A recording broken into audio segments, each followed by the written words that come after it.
Most people get a little bit of success, man. They are able to pay their bills. They're able to buy a car. They're able to live in a decent house. They're able to compete with their high school buddies or their circle of friends, and they're doing okay in that circle of friends. And that's where they stay.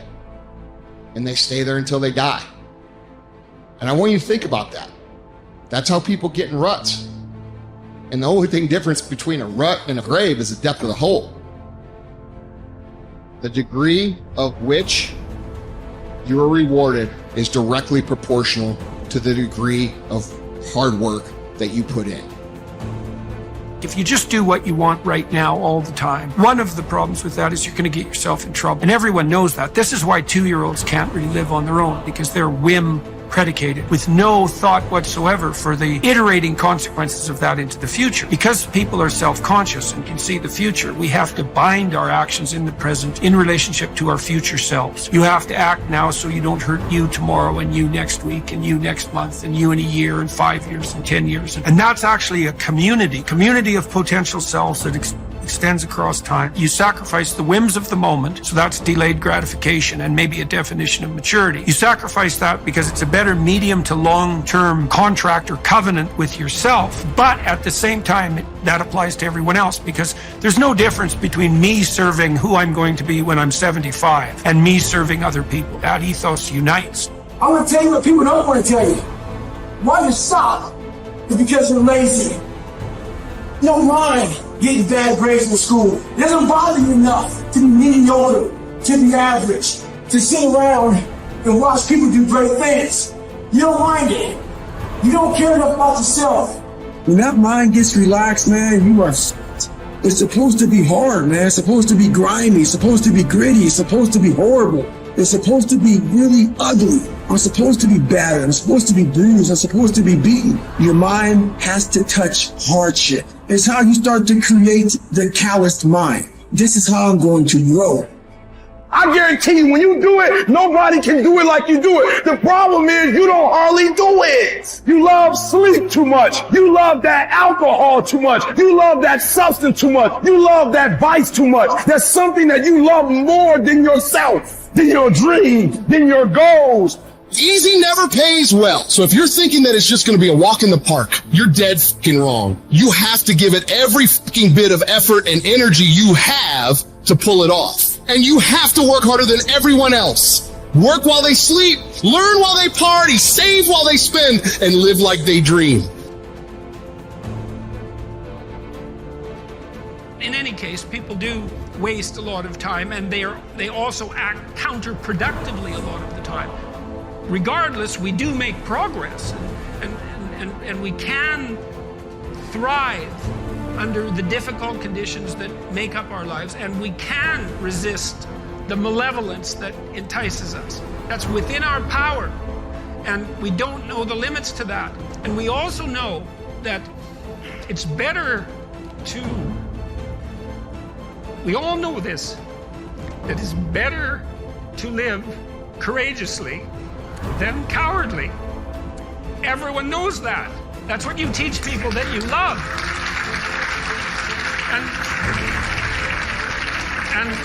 And we know that it's better to live truthfully than in deceit. And you can tell that too, because that's also what you tell people that you love. And we know that you should pick up your damn responsibility and move forward. Everyone knows that. It's part of our intrinsic moral nature. And that nature is there. And it's not difficult to communicate to people about this. Like, everyone knows that you wake up at 3 in the morning when you've let your life go off the rails, and that you berate yourself for your uselessness and your cruelty and your failure to take the opportunities that are in front of you. And if you were the master in your own house, in some sense, the captain of your own destiny, if there was no intrinsic nature, well, that would never happen. You'd just let yourself off the hook. There'd be no voice of conscience tormenting you.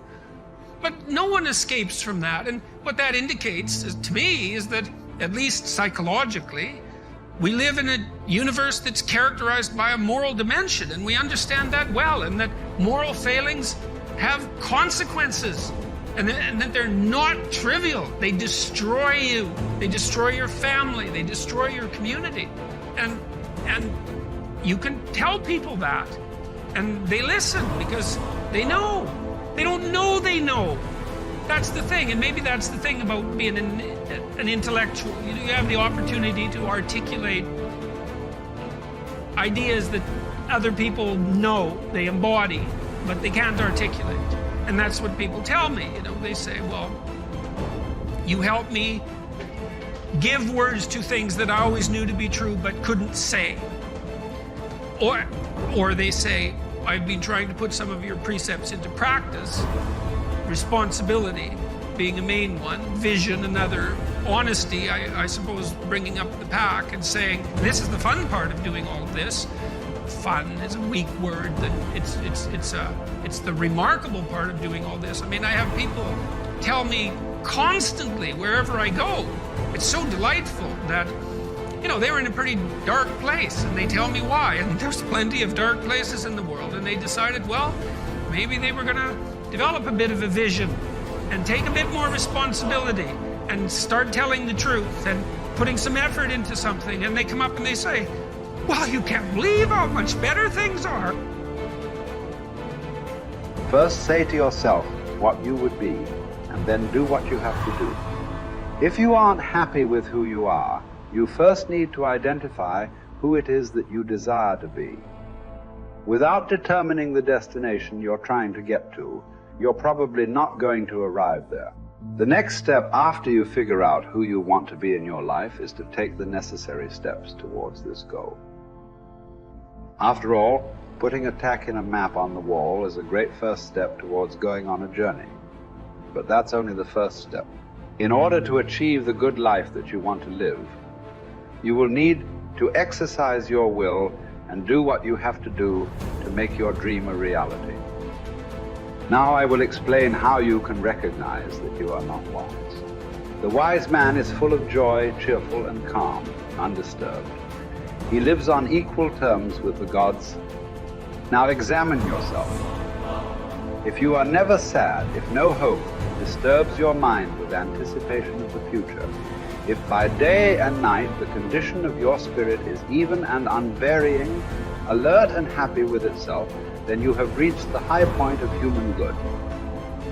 The greatest obstacle is probably when meditation comes out of a sense of lack or neediness. So you feel you are deprived of something, be it money or a relationship or a living situation, and you feel there's a great lack in your life and you desperately want this to change. And so you perhaps use manifestation in a way that is not likely to work when, for example, you use affirmations such as I want a better job, I want a job with a good income and a life situation in a nice place, and I want this and I want that. By making these statements, you're actually, by implication, saying that you don't have it. So you're also, by saying that you're there's a reverse side to your statement, I want, and on the reverse side of the statement, I want, there is the statement, I don't have, and I need. And similar things, please give me, if you pray to maybe God, maybe you pray to Jesus, maybe you pray to Buddha. They do that in Buddhist countries. Maybe you pray to a saint or whatever it is, or you pray to the universe and say, please, universe, please give me this, please give me that. That also doesn't work very well. If it works, it could be accidentally, who knows, but usually that greatly diminishes your power of manifestation, because the manifestation practice arises out of a state of lack or neediness. So there's no powerful manifestation there. The secret of manifestation is expressed in one simple statement by Jesus, and that encapsulates all the books that have been written on manifestation and will ever be written on manifestation. It's just one simple sentence. It says, when you pray for something, believe that it has been given, or that you already have it, and then you will receive it. So the important thing is, he doesn't say believe that you will receive it. He says believe that you have received it. So there, the secret is hiding in that statement, believe that you have received it.